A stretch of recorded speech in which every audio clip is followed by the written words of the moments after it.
Welcome back to my YouTube channel my dear friends. आज की class में हम लोग करने वाले हैं क्लास 11th की माइक्रो इकोनॉमिक्स का चैप्टर नंबर 7 जिसका नाम क्या है रिवेन्यू। ठीक है, वीडियो के साथ एंड तक बने रहना ताकि आपको ये रिवेन्यू क्या होता है, ठीक है, और ये कितने टाइप का होता है, हर एक चीज़ आपको अच्छे से क्लियर हो जाएगी। इससे पहले मैंने जो है अकाउंट्स की और इकोनॉमिक्स की और भी वीडियोस अपने चैनल पे अपलोड कर रखी हैं, और अगर आपने उसको नहीं देखा है तो प्लीज़ आप पहले जा करके उसको भी देख सकते हैं। ठीक है, चलिए आज की क्लास थोड़ी इंपॉर्टेंट होने वाली है, तो इसको विदाउट डिले हम लोग शुरू करते हैं। तो देखो, सबसे पहले हम गेट करने वाले हैं मीनिंग ऑफ रिवेन्यू की रिवेन्यू की मीनिंग क्या होती है। ठीक है, तो यहाँ पर हमें गिवन है कि रिवेन्यू का मतलब क्या होता है, मीनिंग पढ़ते हैं पहले। तो revenue refers to the amount received by a firm from the sale of given quantity of a commodity in the market. ठीक है, अब हमने मीनिंग तो पढ़ ली कि भाई रिवेन्यू की मीनिंग ये होती है। अब दोबारा इसको पढ़ते हैं और थोड़ा इसको प्रैक्टिकली समझने की कोशिश करते हैं कि revenue refers to the amount received by a firm.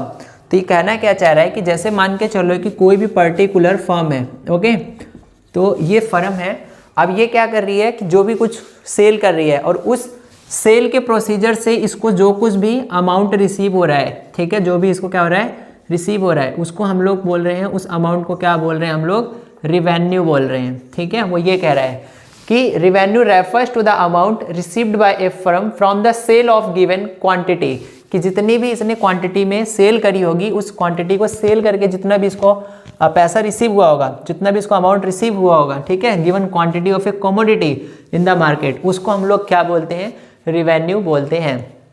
ठीक है, देखो स्टॉक एक अलग चीज़ है और रिवेन्यू एक अलग चीज़ है। ठीक है, तो इसलिए यहाँ पर क्या बात कर रहे हैं हम लोग कि जितनी भी ये क्वांटिटी, मान के चलो कि अगर ये 100 × 10, ठीक है, 10 रुपीज़ के हिसाब से अगर ये 100 क्वांटिटी ऑफर करती है तो टोटल इसको 1000 रुपये मिल रहे हैं इस फर्म को। तो ये जो 1000 रुपये हैं ये इसके लिए क्या कहलाएंगे, रिवेन्यू कहलाएगा। ठीक है, ये है।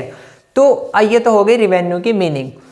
अब हम बात करते हैं कि कॉन्सेप्ट ऑफ रिवेन्यू, जो रिवेन्यू है वो कितने तरह का होता है। तो देखो, रिवेन्यू हमारे 3 टाइप्स के होते हैं। ठीक है, रिवेन्यू किसी भी फर्म की 3 टाइप्स की होती है। तो देखो, एक होता है टोटल रिवेन्यू, एक होती है एवरेज रिवेन्यू और एक होती है मार्जिनल रिवेन्यू।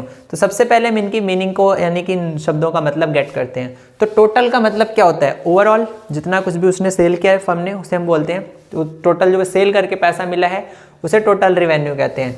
और दूसरा क्या है, एवरेज रिवेन्यू। एवरेज का मतलब ये हो जाता है कि पर यूनिट उसको कितना मतलब अमाउंट रिसीव हुआ है, यानी अगर फर्म ने कोई एक क्वांटिटी बेची होगी तो उस एक क्वांटिटी का क्या प्राइस रहा होगा, उसे हम एवरेज रिवेन्यू कहते हैं। थर्ड क्या है हमारा, मार्जिनल रिवेन्यू। तो मार्जिनल का मतलब क्या होता है, इकोनॉमिक्स की भाषा है, अगर हम इसको अपनी भाषा में समझे, मार्जिनल का मतलब होता है एडिशनल। ठीक है, तो अब फर्म ने एडिशनल यूनिट कितनी बेची होगी, तो एडिशनल तो हमें तब पता चलता है ना जब हमारा जो भी टोटल है और उसके अलावा कुछ भी है तो उसमें से माइनस कर दो तो जो बचा वो हमारा क्या कहलाता है, एडिशनल। अभी हम समझेंगे उसको। ठीक है, तो मार्जिनल रिवेन्यू यानी एडिशनल सेल कितनी हुई है उसकी बात कर रहे हैं। ठीक, इनकी मीनिंग भी हम फटाक से गेट कर लेते हैं। तो टोटल रिवेन्यू की मीनिंग क्या है, it refers to total receipts from the sale of a given quantity of a commodity. तो टोटल रिवेन्यू की मीनिंग भी सेम है। क्या कह रहा है कि total receipts from the sale of given quantity, कि जितनी भी गिवन क्वांटिटी है ना फर्म की, उससे जो भी उसको टोटल रिसीट्स हो रही है, ठीक है, ऑफ ए कमोडिटी, किसी पर्टिकुलर कमोडिटी को सेल करके, ठीक है, तो उसे हम बोलते हैं टोटल रिवेन्यू।